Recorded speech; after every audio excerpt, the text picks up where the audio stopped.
آخر زہرا آپا نے کہا میرے پاس 3 ہی غزلیں تھیں وہ میں نے سنا وہ میں دی، سنا چکی ہوں. بار بار مت کہیے. واہ واہ واہ. تب بات ہوئی. واہ واہ. اچھا وہ یہی بات ختم نہیں ہوتی، جی جی. بات شروع ہوتی ہے یہاں سے کہ اگلے دن میں بس اسٹاپ پہ کھڑی تھی برقعے میں، تو کوئی صاحب صوفی صاحب سے کہہ رہے تھے کہ صوفی تبسم سے کہ یہ خاتون خود تو شعر نہیں کہتی، اس کو کون لکھ کے دیتا ہے.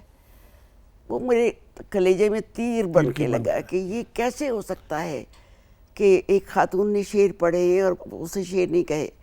بس یہیں سے کچھ میرے اندر خلش شروع ہوئی اور پھر وہ یہ کنورٹ ہو رویہ گئی. عمومی طور پر ویسے کشور آپا یہ رویہ دیکھا گیا ہے کہ کوئی بھی خاتون جو ہے وہ کسی بھی شعبے میں کوئی کمال حاصل کرتی ہے تو اسے اتنی آسانی سے قبولیت کی سند نہیں ملتی، اسے اپنے آپ کو ایک ایکسٹرا مائل جا کے ثابت کرنا پڑتا ہے کہ نہیں یہ میں ہوں.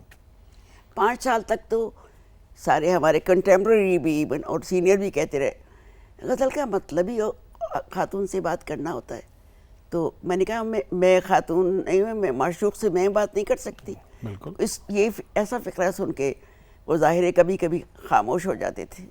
اچھا شاعری میں یعنی عموماً جب ہم غزل کی بات کرتے ہیں، اپنے غزلیں بھی بہت کہیں، بلکہ جو آپ کے ابتدائی مجموعے تھے وہ تو تقریباً سارے غزلوں پہ تھے، اور غزل کا جو ایک روایت کا رنگ آتا ہے عموماً یہی سمجھا جاتا ہے کہ غزل میں، لیکن آپ نے اس میں جو ایک نسائی جذبات اور نسائی جذبات کا بھی وہ حوالہ جو ایک مزاحمت کی علامت بن کر آتا ہے، تو اس کو اس میں آپ کیا سمجھتی ہیں کہ غزل سے زیادہ آپ کو آسانی ملی یا نظم میں وہ چیز اظہار کرنے میں زیادہ آسانی ملی؟ دیکھو پہلے تو میں صرف غزل لکھتی تھی، لب گویا 69 میں چھپی. اب لب گویا کی ساری غزلیں جو ہیں اس کو کیسے لکھی، کبھی دفتر میں بیٹھے ہوئے ایک شعر لکھ لیا، کبھی گھر آ کے ہنڈیا بھونتے ہوئے ایک شعر لکھ لیا، کبھی رات کو بچے سو گئے میاں سو گئے اس کے بعد لکھ لیا. تو اس چیز کو مختار صدیقی صاحب نے محسوس کیا کہ تمہاری غزل میں کنٹینیوٹی ہوتی ہے. واہ. میں نے کہا اس لیے کیونکہ مجھے وقت کم ملتا ہے، میں کبھی کبھی بیٹھ کے لکھتی ہوں. تو انہوں نے کہا کہ اور نظم کیوں نہیں لکھتی؟ میں نے کہا نظم مشکل چیز ہے، اس کے پیراہن تلاش کرنے کے علاوہ اس کے ستارے ڈھونڈنے پڑتے ہیں اور اس میں پھر اپنے آپ کو ضم کرنا پڑتا ہے. تو پھر میں کہنے لگے کہ تم نے کالج میں جو جمع تاثیر کا مشاعرہ تھا اس میں نظم کا ایوارڈ لیا تھا. میں نے کہا جی ہاں. کہنے لگے یہ نظم تم دوبارہ لکھو گی؟ اور میں کمرہ کھولتا ہوں، وہ سامنے دوسرا کمرہ تھا، اس میں مجھے اندر بند کر دیا. اچھا. اور 1.5 گھنٹے کے بعد میں نے نظم کو ریفریش کر لیا تھا. وہ کمرہ جو تھا وہاں انور سجاد کو بھی قید کیا جاتا تھا کہ ڈرامہ لکھو، صفدر میر کو بھی کیا جاتا تھا کہ بیٹھ کے جو سب لوگوں کے ساتھ. استاد جی جو تھے ہم سب ان کو استاد جی کہا کرتے تھے، مختار صدیقی کو. انہوں نے مجھے نظم کے پیراہن میں واپس لوٹایا. پھر نظم اتنی میرے قریب ہوئی کہ نظم مجھے زیادہ اچھی لگنے لگی. پھر ہمارا زمانہ آتا ہے 72-74 کا کہ جب نئی لسانی تشکیلات کے بارے میں ہم لوگ بات کرتے تھے. جیلانی کامران اور میں اور افتخار جالب اور انیس ناگی سب ہم لوگ بیٹھ کے، کیونکہ اس زمانے میں رامبو کو ہم بہت پڑھتے تھے اور رامبو کو پڑھنے کے ساتھ ساتھ ہمیں یہ ہوتا تھا کہ چلو اس طرح کے مصرے بنائے جاتے ہیں. اور نظم میں بھی آپ نے جو لہجہ اختیار کیا وہ ایک بڑا چیلنجنگ قسم کا لہجہ تھا جس کو ہم کہہ سکتے ہیں. ابھی ہمارے ساتھ جیا نعمان ہیں اور انہوں نے جو آپ کی ایک نظم گائی ہے جو آپ کی مشہور و معروف نظم ہے، کسی تعارف کی محتاج نہیں ہے، اور پوری دنیا اس نظم کو عورتوں کے ترانے کے حساب سے جی ہم گناہگار عورتیں. اچھا. جی جی یہ بہت ہی خوبصورت نظم ہے، اور جب ہمیں پتہ چلا کہ یہ کرنی ہے تو مجھے اس کے ورڈز بہت پاورفل لگے، اور مجھے لگا یہ بہت ہی ماڈرن تھاٹ ہے، نہ صرف آج کے زمانے کے لیے لیکن آج سے آنے والے بہت سارے سالوں میں یہ استعمال ہوگی. سو ہم نے اسی طرح سے اسے کنسیو کیا ہے میوزیکلی بھی، اور اسی طرح سے اس کو پڑھیں گے.